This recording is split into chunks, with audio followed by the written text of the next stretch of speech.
Ahora sí, ya estamos presentando al analista político Aurelio Argañarás con su columna de los sábados, Para vos que pensás, para Radio Tortuga 92.9, columna que ha titulado Milei e Israel. Vamos, Aurelio, ahora sí. Bueno, hay dos aspectos que a mí me parece que interesa considerar. El primero está referido a diferenciar lo que podríamos llamar los derechos privados como ciudadano privado de Milei y lo que es esperable que él lleve adelante en su condición de presidente de los argentinos. Como ciudadano privado, yo no podría poner ninguna objeción a que Milei manifieste todo lo que quiera manifestar, todo lo que sienta y piense respecto del sionismo y del Estado de Israel y de la suerte del Estado de Israel.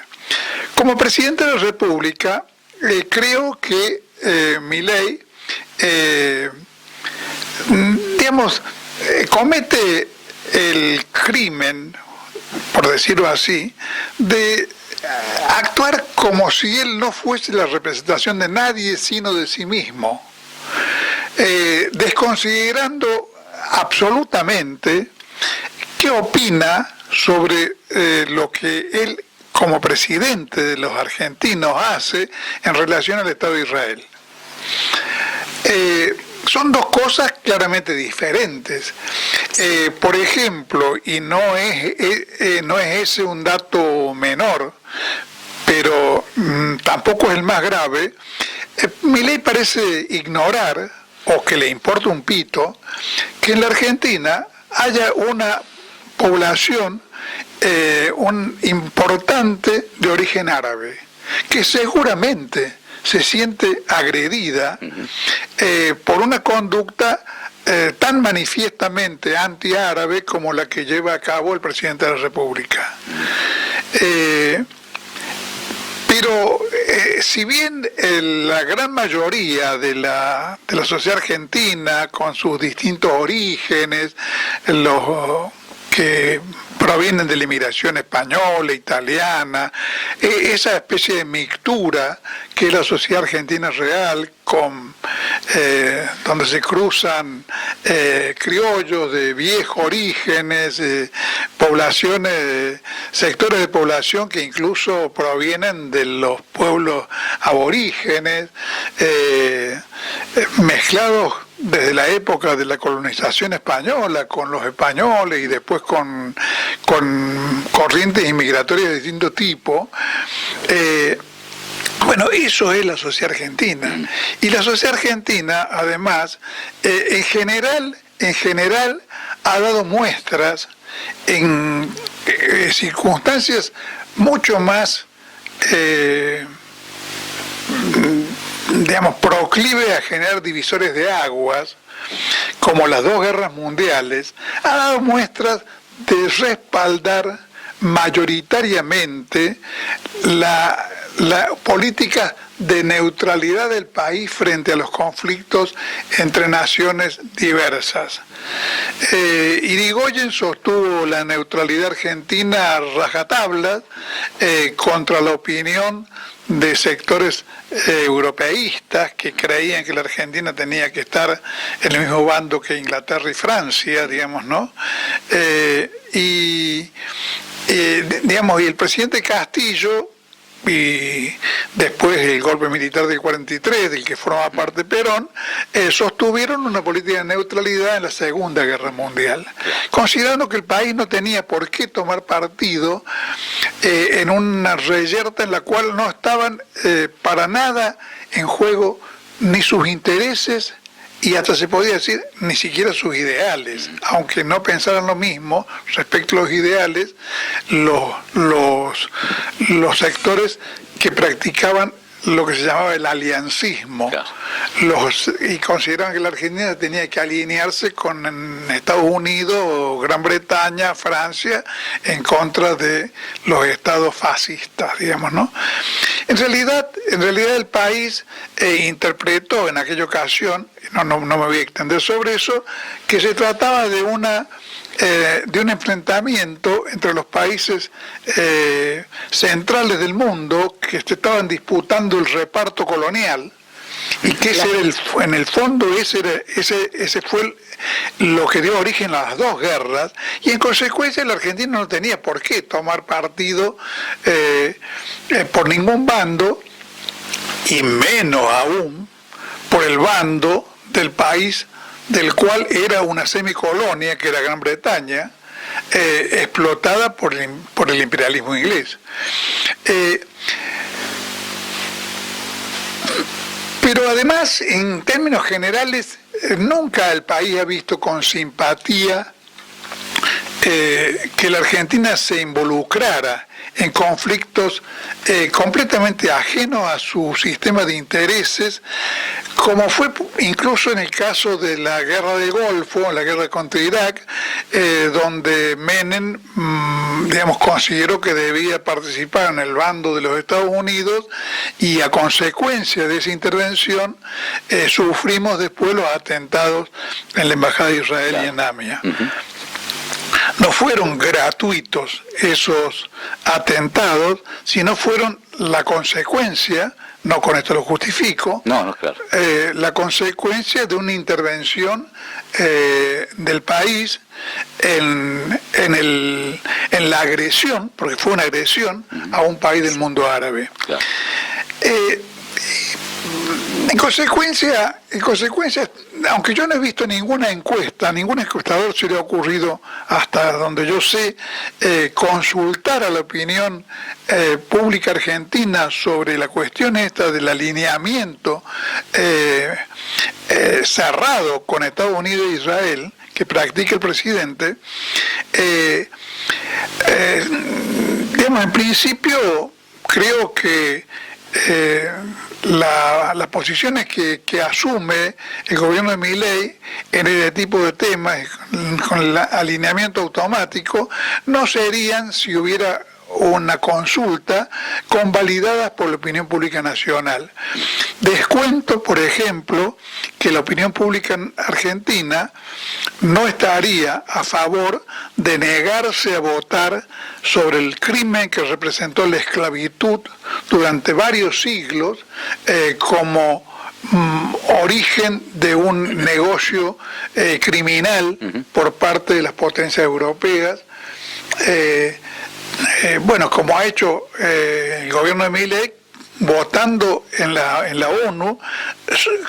en un voto que solamente suscribieron 3 países, Estados Unidos, Israel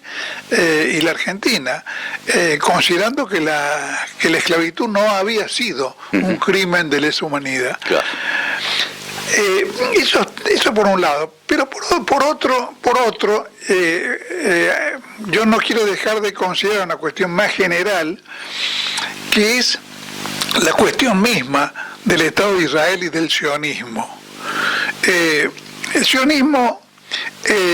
la primera cosa aberrante que hay en el sionismo es que es indudablemente una ideología racista. Es la ideología de un pueblo, de una fracción de un pueblo, mejor dicho, que... Claro, es una fracción. Una fracción, porque está lleno de manifestaciones. Yo esta semana he visto 2 o 3 de judíos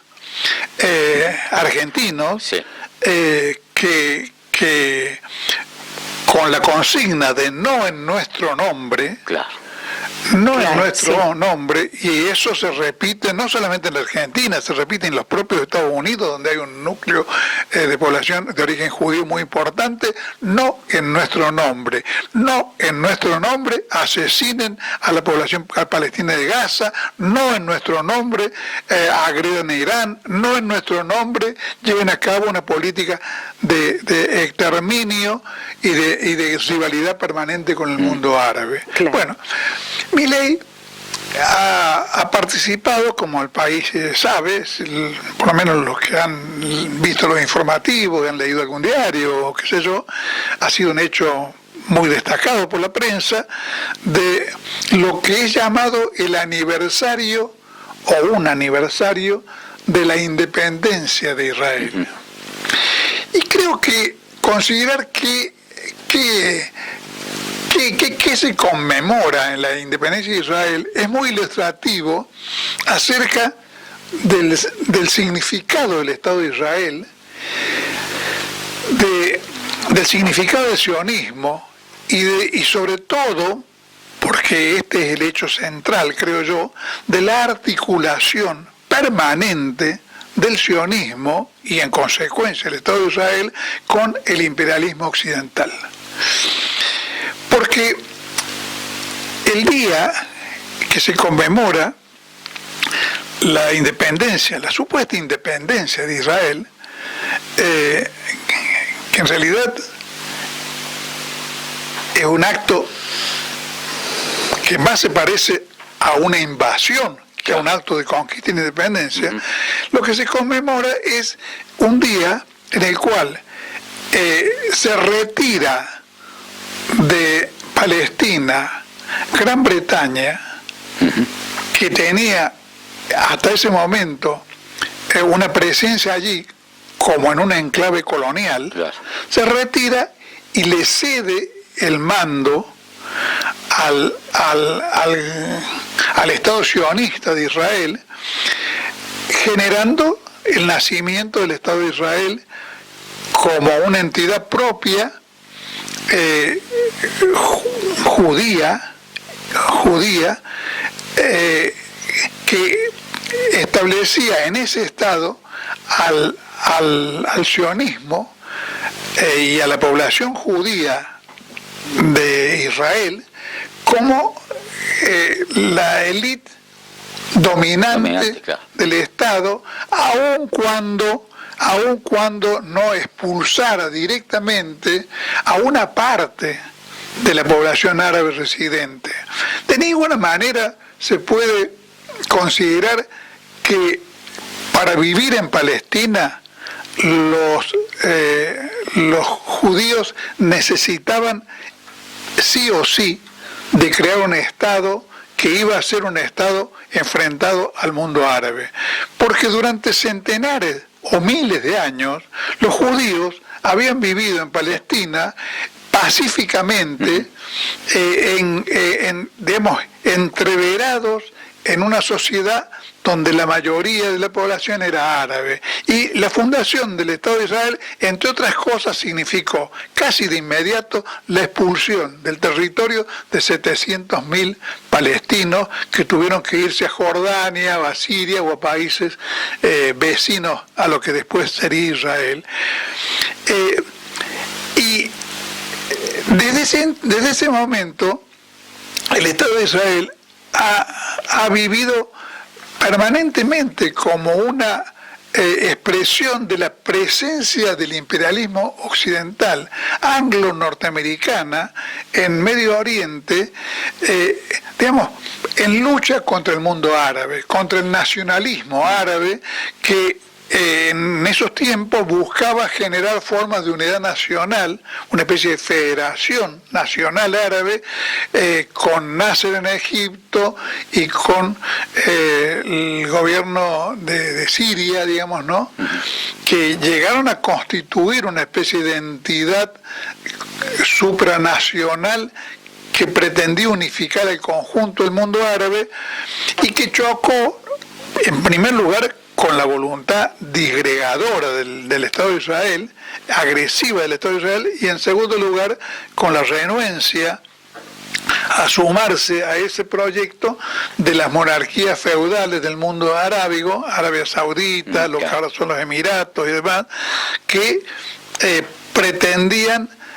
mantener su independencia como una suerte de estados feudales, porque en realidad el mundo árabe tiene un problema muy semejante al de América Latina. El mundo árabe, como América Latina, es una especie de nación no constituida, donde han fracasado, por lo menos hasta el momento, las fuerzas sociales, las fuerzas históricas que pretenden unificar a un país que tiene todos los rasgos de la unidad nacional. Tiene una tradición histórica compartida, tiene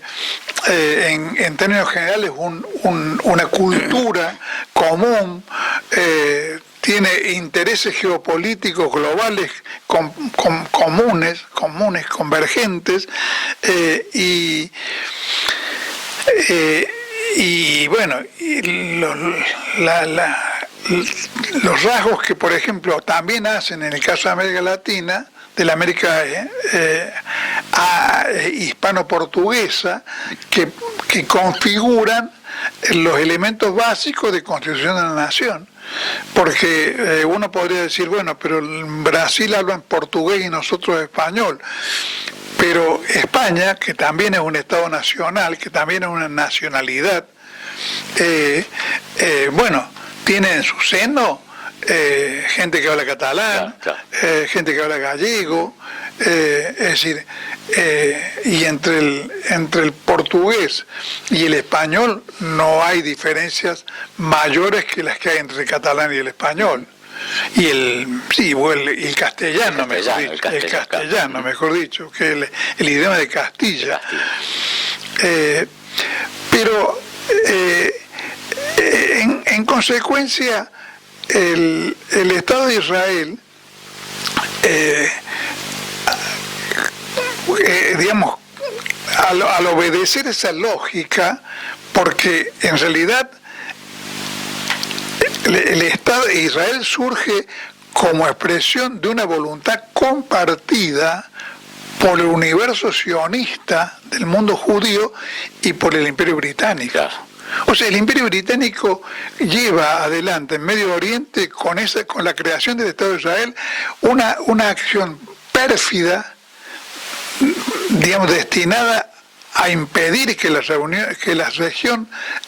cobre autonomía y se constituya como algo independiente del mundo anglosajón, con la misma lógica con que, digamos, atentando contra los propósitos de Gandhi, logra en un momento determinado enfrentar en términos religiosos a Pakistán con lo que hoy es la India, dividiendo el continente hindú en dos países rivales,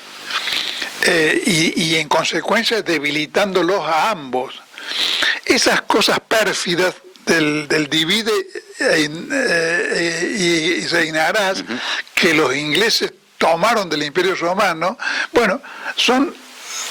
a esa misma lógica responde la creación del Estado de Israel. En consecuencia, la idea de que la Argentina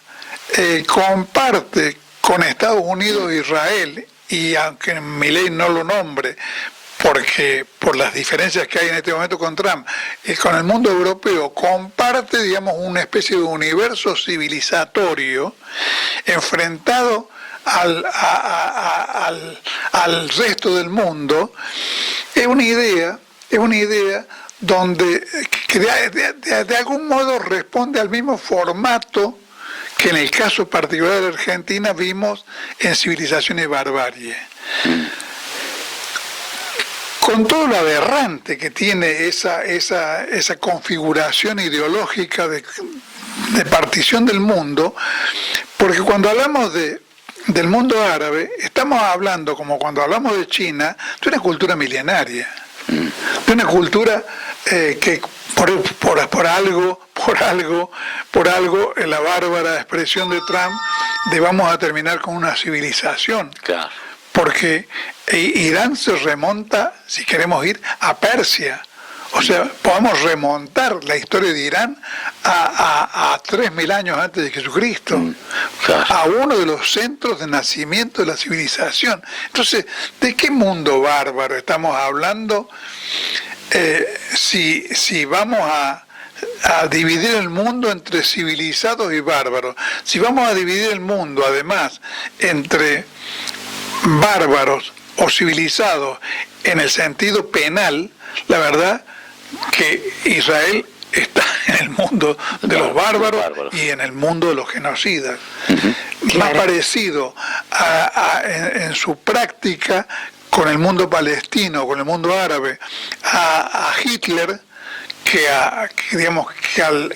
que a las corrientes judías, que son absolutamente reivindicables, que pregonan una relación civilizada y hasta de integración con las sociedades de las cuales forma parte, porque no hay que olvidar